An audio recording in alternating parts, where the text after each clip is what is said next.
at titigan mo lamang ito upang maobsesya sa kakaisip sa iyo.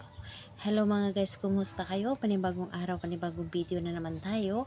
And sa araw na ito ay isa na namang video ang aking tuturo sa inyo na simpleng gabay o simpleng pamamaraan na makakatulong sa atin.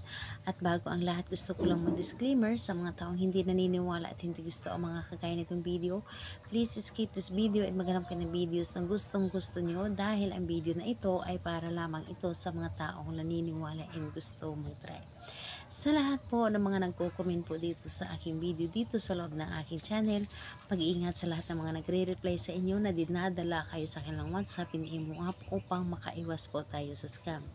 Ngayon po ituturo ko sa inyo paano siya ma-obsess sa kakaisip sa iyo. So dito po ay pwede itong gawin sa parehas ang kasarian, babae ito babae and lalaki ito lalaki. And syempre sa ating babae at lalaki na mag-partner. And pwede mo itong gawin kahit na kayo ay magkalapit at magka-LDR sa isa't isa. So ayun po, dito po ang kakailanganin natin sa paggawa ng ritual na ito is kailangan lamang natin ang kanyang larawan. Pwede yung larawan na nasa loob ng kanyang cellphone or larawan niya na naka-photocopy or naka-print po ito. Pwede po as long na mukha niya po ito. Kahit yung sa ID size lamang pwede na po.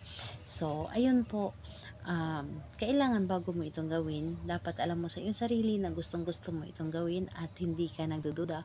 Buo dapat ay yung tiwala, paniniwala sa paggawa, and ayun po, dapat po ay totoo ang inyong nararamdaman para sa kanya.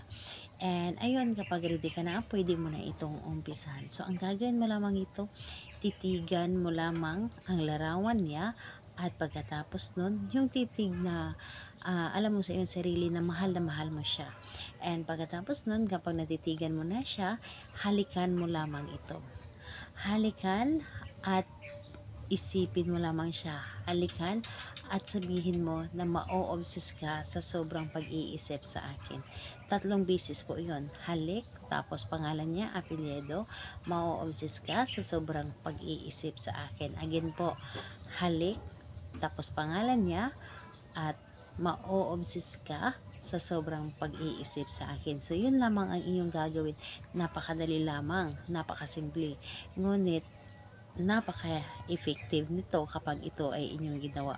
So, ayun po talaga namang yung taong yun na ginawa ninyo ay para bang hindi siya mapakali, ay lagi kanyang iniisip, yung tipong gusto niya na makausap ka palagi, yung tipong gusto niya na makasama kanya palagi.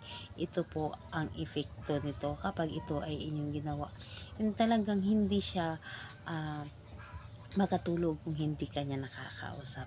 So, kung magtatanong ka kung kailan ito pwedeng gawin ito sa kahit anong araw at oras, pwede po. Mas maganda po na gawin natin ito sa gabi bago tayo matulog.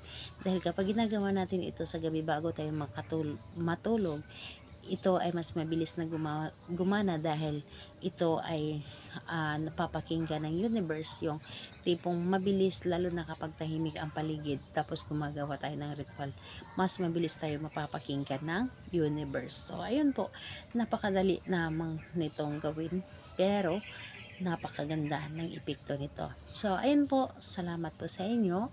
Bye bye everyone, God bless us all.